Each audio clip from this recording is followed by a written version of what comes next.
북한의 중앙방송에서 뉴스를 읽던 방송원이 생방송 도중 문장을 끝맺지 못했습니다. 종이 위에는 인민의 생활이 나날이 풍족해지고 있다는 문장이 적혀 있었지만 그날 아침 그녀가 본 광경은 전혀 달랐습니다.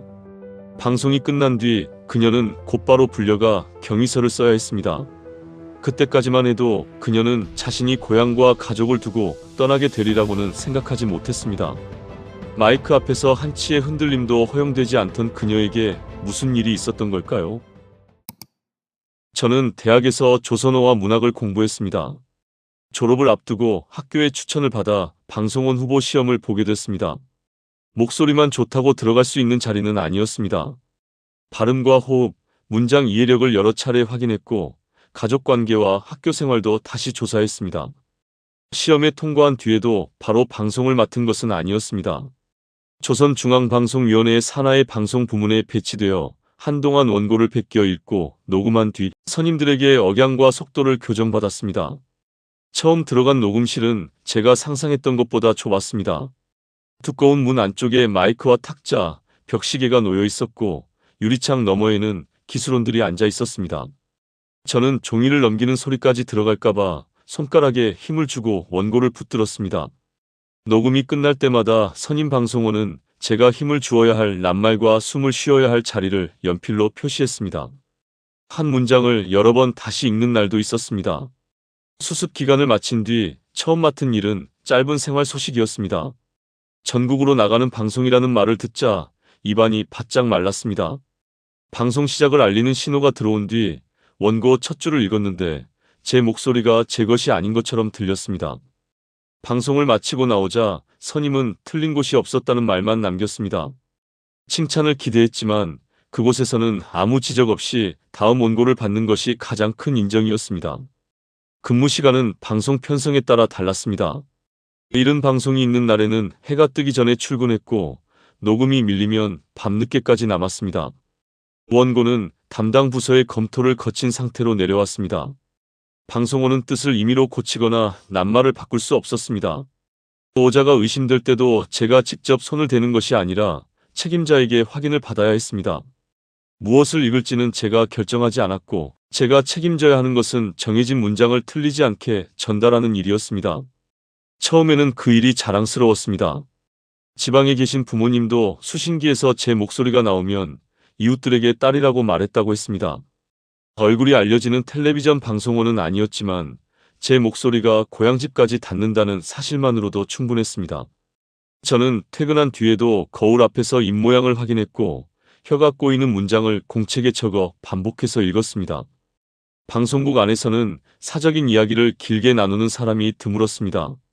같은 방에서 근무해도 가족 사정이나 생활 형편은 좀처럼 묻지 않았습니다. 누가 무슨 말을 어디에 옮길지 몰랐기 때문입니다. 점심시간에는 배급받은 강냉이밥이나 집에서 싸온 반찬을 꺼내 먹었고 이야기는 대부분 원고와 방송 순서에 그쳤습니다. 가까워 보이는 사람들끼리도 복도에서 다른 직원이 다가오면 대화를 멈추곤 했습니다. 저도 처음에는 그런 분위기를 이상하게 여기지 않았습니다. 기관에서 일하려면 말과 행동을 조심해야 한다고 배웠고 방송원은 다른 사람보다 더 모범적으로 보여야 한다고 생각했습니다. 정기 학습 시간에는 당에서 내려온 자료를 읽고 자신의 잘못을 돌아보는 발언을 했습니다. 제가 맡은 방송에 조금이라도 영향을 줄까봐 남보다 먼저 손을 들기도 했습니다. 한 번은 생방송에서 지도자를 수식하는 긴 표현을 읽다가 호흡이 엉켰습니다. 말이 끊긴 시간은 아주 짧았지만 방송을 마치자 책임자가 저를 별도 방으로 불렀습니다.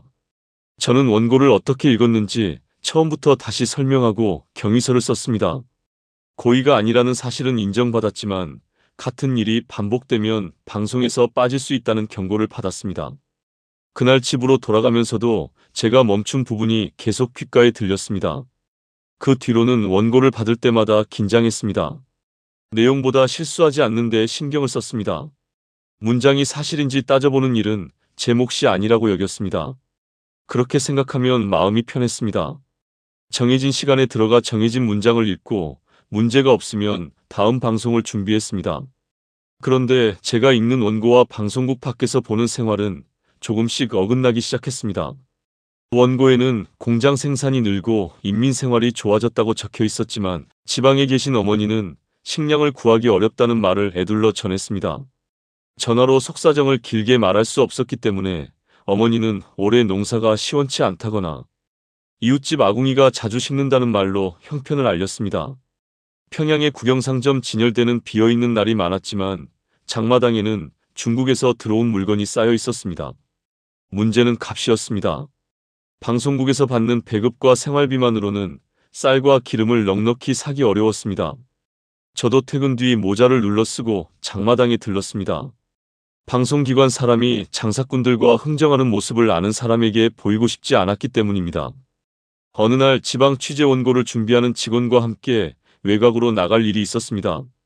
저는 현장을 취재한 것이 아니라 완성된 원고를 읽기 위해 동행한 것이었습니다. 길가에는 장사를 하려고 자루를 맨 사람들이 서 있었고 역 주변에는 먹을 것을 구하는 아이들이 보였습니다. 그런데 방송국으로 돌아와 받은 원고에는 주민들이 국가의 보살핌 속에서 아무 걱정 없이 산다는 내용만 들어 있었습니다. 그때도 저는 아무 말 없이 원고를 읽었습니다. 제가 본 것을 입 밖에 낸다고 바뀌는 것은 없다고 생각했습니다. 오히려 의문을 드러내면 저뿐 아니라 지방에 있는 부모님까지 곤란해질 수 있었습니다. 방송을 마치고 집으로 돌아오면 수신기를 끄고 한동안 아무 소리도 듣지 않았습니다. 하루 종일 제 목소리를 들었지만 정작 제 생각을 말한 적은 없다는 사실이 불편해지기 시작했습니다. 제 생각을 흔든 사람은 대학 동창 순이었습니다. 순이는 졸업 후 북부 지역의 무역 관련 사업소에서 일했습니다. 평양에 업무가 있어 올라왔을 때 제 집에 잠시 들렀는데 예전과 달리 주변을 자주 살폈습니다. 식사를 마친 뒤 순이는 가방 안쪽에서 작은 수신기를 꺼냈습니다. 겉으로는 흔한 중국산 라디오처럼 보였지만 단파 방송을 잡을 수 있도록 손을 본 물건이었습니다. 저는 받지 않겠다고 했습니다. 외부 방송을 듣다 적발되면 직장을 잃는 것으로 끝나지 않는다는 것을 알고 있었습니다. 순이는 억지로 권하지 않았습니다. 다만 국경 건너에서 들은 이야기와 자신이 직접 본 중국 도시의 모습을 조심스럽게 들려주었습니다. 제가 방송에서 말하던 외국의 모습과는 달랐습니다. 순이가 돌아가기 전 라디오는 제 집에 남았습니다. 저는 며칠 동안 천으로 싸서 장롱 깊숙이 넣어두었습니다. 버리려다가도 손이 가지 않았습니다. 결국 비가 세차게 내리던 밤 창문을 닫고 이불을 뒤집어 쓴 채 전원을 켰습니다. 잡음 사이로 조선말이 들렸지만 처음부터 또렷하지는 않았습니다. 안테나 방향을 바꾸고 여러 번 주파수를 맞춘 끝에 남쪽 방송의 일부를 들을 수 있었습니다.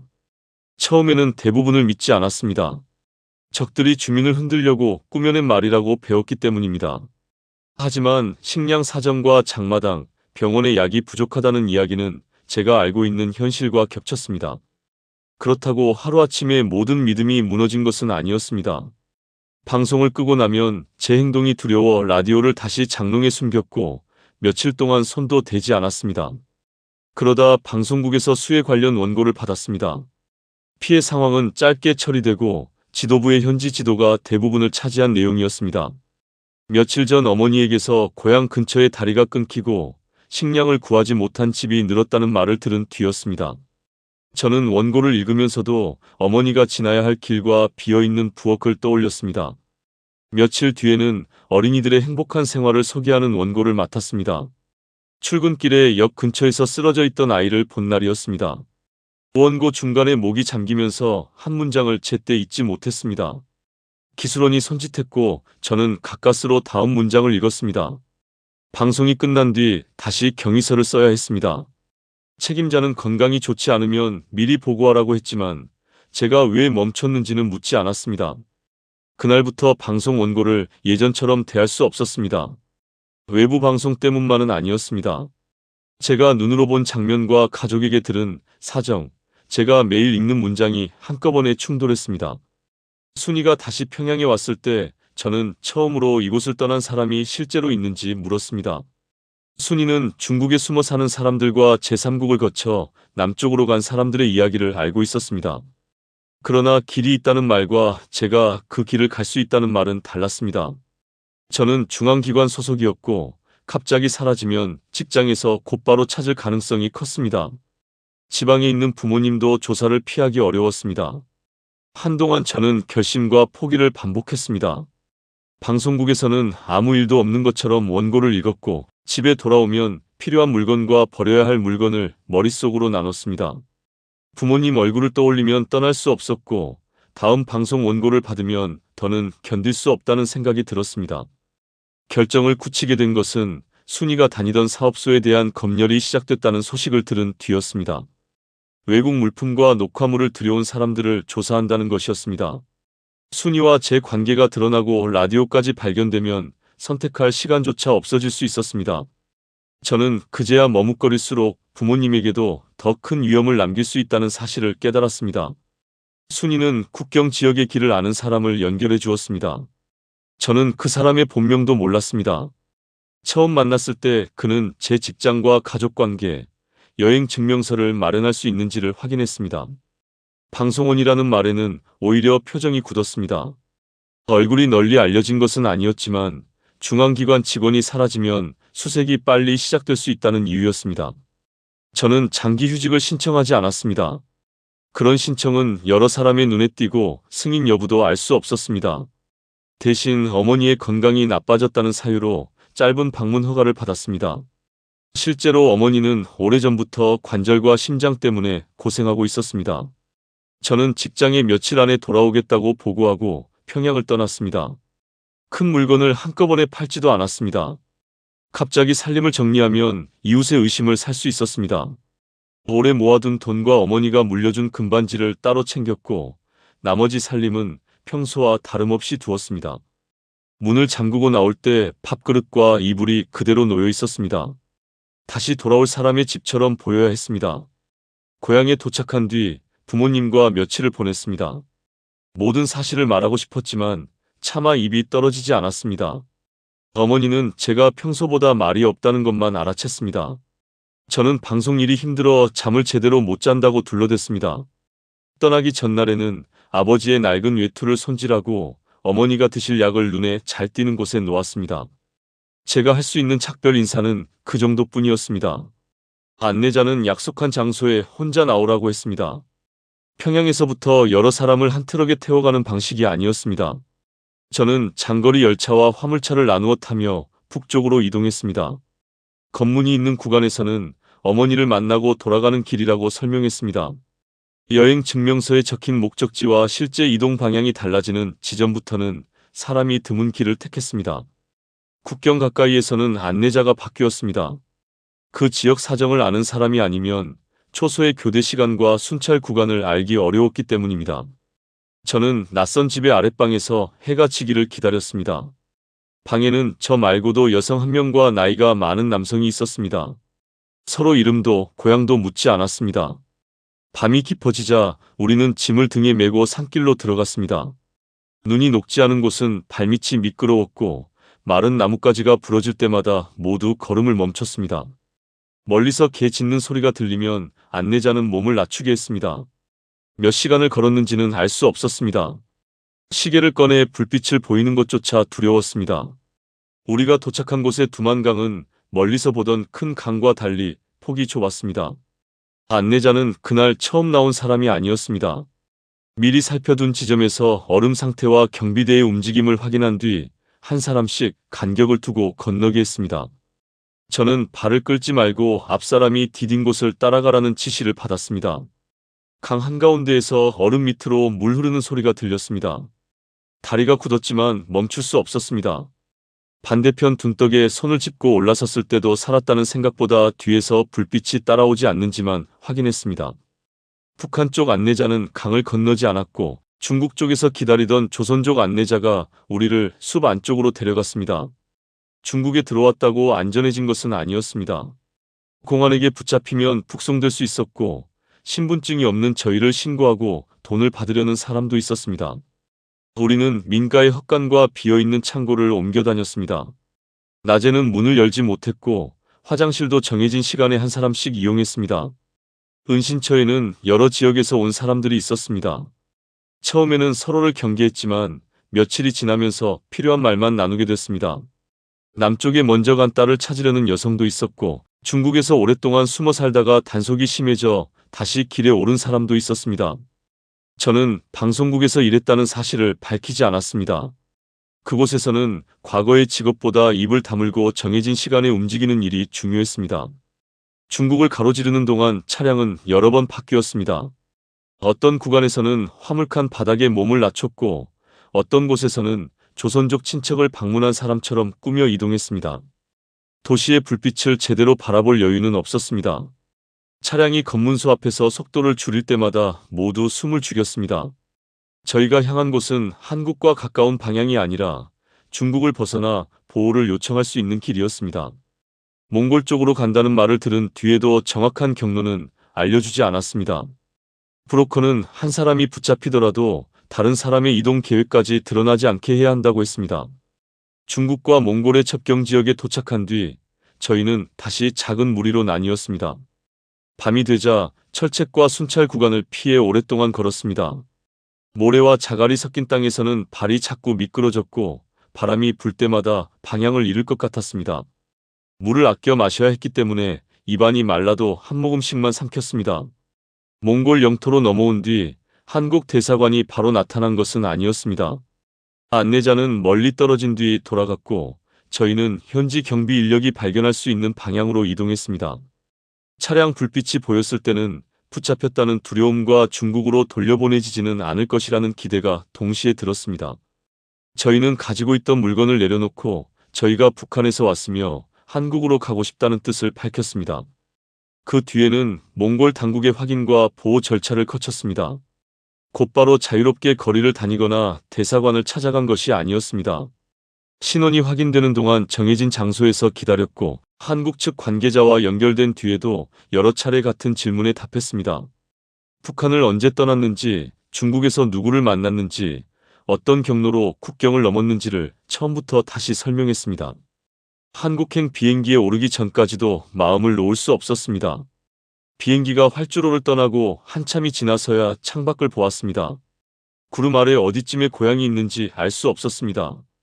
부모님께 아무 말도 하지 못한 채 떠났다는 사실이 그제야 무겁게 다가왔습니다. 한국에 도착했을 때 저는 일반 여행객처럼 공항 밖으로 나가지 않았습니다. 관계기관 직원에게 인계되어 별도의 절차를 밟았습니다. 공항 안에서 가장 먼저 눈에 들어온 것은 밝은 조명보다 사람들이 움직이는 모습이었습니다. 제복을 입은 사람 옆을 지나가면서도 누구도 걸음을 멈추거나 표정을 굳히지 않았습니다. 저는 무심코 앞사람과 간격을 벌리고 주변부터 살폈습니다. 몸에 밴 습관은 국경을 넘었다고 바로 사라지지 않았습니다. 처음에는 같은 질문을 되풀이해서 받는 일이 힘들었습니다. 북한에서의 신분과 직장, 탈북을 결심한 이유, 중국에서 머문 곳과 만난 사람들을 설명해야 했습니다. 제가 중앙방송 부문에서 일했다는 사실 때문에 업무 내용과 접촉한 사람에 관한 질문도 이어졌습니다. 기억이 엇갈리는 부분은 다시 확인했습니다. 저는 한국에 도착하면 곧바로 새로운 생활을 시작할 수 있다고 막연히 생각했지만 신원과 탈북 경위를 확인하고 보호 여부를 결정하는 과정이 먼저였습니다. 조사가 끝난 뒤 하나원에 들어가 사회 적응 교육을 받았습니다. 그곳에서는 돈을 쓰는 방법과 은행 업무, 교통수단 이용, 취업 준비처럼 생활에 필요한 내용을 배웠습니다. 컴퓨터 자판을 두드리는 일도 익숙하지 않았고 같은 한국말인데도 뜻을 바로 알아듣지 못하는 표현이 많았습니다. 방송원으로 발음 훈련을 오래 받았지만 남쪽 사람들은 제 억양을 단번에 알아챘습니다. 교육 중 처음으로 혼자 승차권 발매기를 사용했을 때 화면에 선택 항목이 너무 많아 뒤에 선 사람들을 오래 기다리게 했습니다. 직원에게 묻고 나서야 표 한 장을 살 수 있었습니다. 북한에서는 방송 원고를 틀리지 않게 읽는 사람으로 인정받았지만 이곳에서는 버스를 갈아타는 일부터 새로 배워야 했습니다. 그 차이가 자존심을 건드릴 때도 있었습니다. 하나원에서 만난 사람들은 저마다 다른 속도로 적응했습니다. 누군가는 휴대전화를 금세 익혔고 누군가는 물건값을 비교하는 것부터 어려워했습니다. 밤이면 가족 이야기가 나왔지만 저는 부모님 이야기를 길게 하지 않았습니다. 말로 꺼내는 순간 제가 남겨두고 온 일이 너무 선명해질 것 같았습니다. 교육을 마친 뒤에는 주거지 배정과 지역 정착 지원을 받아 작은 임대주택에 들어갔습니다. 서울 한복판의 원룸을 제가 마음대로 고른 것은 아니었습니다. 처음 문을 열었을 때 방 안에는 꼭 필요한 물건만 놓여 있었습니다. 혼자 문을 잠그고도 누가 들어올까 귀를 기울였고 복도에서 발소리가 나면 저를 찾아온 사람인지 확인했습니다. 취업은 생각보다 오래 걸렸습니다. 북한에서 방송원으로 일했다는 경력은 이력서 한 줄로 적을 수는 있어도 남쪽 방송 현장에서 그대로 인정되는 경력이 아니었습니다. 컴퓨터 편집 프로그램을 다룰 줄 몰랐고 뉴스 전달 방식도 달랐습니다. 무엇보다 저는 사람들 앞에서 북한 이야기를 꺼내는 것이 두려웠습니다. 처음 구한 일은 작은 전화 안내 업체의 상담 보조였습니다. 목소리가 분명하다는 점은 도움이 됐지만 정해진 문구를 너무 딱딱하게 읽는다는 지적을 받았습니다. 고객이 예상하지 못한 질문을 하면 준비한 문장만 되풀이했습니다. 북한에서 실수하지 않으려고 익힌 방식이 남쪽에서는 오히려 거리감을 만들었습니다. 동료들은 제 억양을 궁금해했지만 모두 악의가 있었던 것은 아니었습니다. 그래도 같은 질문을 여러 번 받는 날에는 입을 닫고 싶었습니다. 북한에서 무엇을 먹었는지, 정말 텔레비전에 나온 적이 있는지, 가족은 왜 함께 오지 않았는지를 가볍게 묻는 사람도 있었습니다. 상대에게는 짧은 궁금증이었지만 저에게는 쉽게 답할 수 없는 일이었습니다. 저를 도와준 것은 같은 부서에서 일하던 선영 씨였습니다. 선영 씨는 제 과거를 캐묻는 대신 통화 녹음을 함께 들으며 어느 부분이 지나치게 딱딱한지 알려주었습니다. 문장을 정확히 읽는 것과 상대의 말을 듣는 것은 다르다는 것도 그때 배웠습니다. 저는 퇴근 뒤 제 통화를 다시 들으며 속도와 어미를 고쳤습니다. 평양에서 발음 연습을 하던 때와 비슷했지만 목적은 달랐습니다. 예전에는 원고를 틀리지 않기 위해 연습했고 이제는 제 말을 상대가 편하게 들을 수 있도록 연습했습니다. 생활이 조금 안정된 뒤 북한 방송을 접할 기회가 있었습니다. 익숙한 억양과 호흡이 들리자 화면을 바로 끄지 못했습니다. 제가 읽었던 것과 비슷한 문장이 흘러나왔고 다음에 어느 낱말에서 힘을 줄지도 짐작할 수 있었습니다. 한동안 듣고 있다가 소리를 낮췄습니다. 과거가 그리워서도 미워서도 아니었습니다. 그 목소리 뒤에 남아있는 부모님 생각이 났기 때문입니다. 저는 아직도 처음 만난 사람에게 제 고향을 바로 말하지 못할 때가 있습니다. 자유롭게 말할 수 있는 곳에 왔지만 무엇을 어디까지 말할지는 여전히 어렵습니다. 남쪽 생활이 언제나 편한 것도 아니었습니다. 일자리를 잃을까 걱정한 적도 있었고 말투 때문에 오해받은 날도 있었습니다. 그래도 마음이 없는 문장을 국가의 목소리처럼 읽어야 하는 일은 더 이상 하지 않습니다. 가끔 집에서 혼자 원고를 소리내어 읽습니다. 방송국에서 쓰던 힘찬 억양은 많이 사라졌습니다. 대신 문장을 읽다가 마음에 들지 않으면 멈추고 제 말로 다시 고칩니다. 누구의 허락도 받지 않고 한 단어를 바꿀 수 있다는 사실이 지금도 낯설게 느껴질 때가 있습니다. 부모님의 소식은 알지 못합니다. 제가 사라진 뒤 어떤 조사를 받았는지, 지금 어디에서 어떻게 지내는지도 확인할 길이 없습니다. 그래서 고향 이야기를 할 때면 끝을 맺지 못하는 문장이 생깁니다. 방송에서는 한 번의 침묵도 실수였지만 지금은 그 침묵까지 제 몫으로 남겨두고 있습니다. 한 사람이 평생 익힌 목소리를 바꾸는 데는 오랜 시간이 걸립니다. 그녀가 한국에서 가장 먼저 배운 것은 크게 말하는 법이 아니라 자신의 생각과 다른 문장을 읽지 않아도 된다는 사실이었습니다. 여러분이라면 가족을 남겨둔 채 얻은 이 자유를 어떤 마음으로 받아들이셨을까요? 사연을 들으며 오래 남은 장면이 있다면 댓글로 나눠주세요. 구독과 좋아요도 부탁드립니다.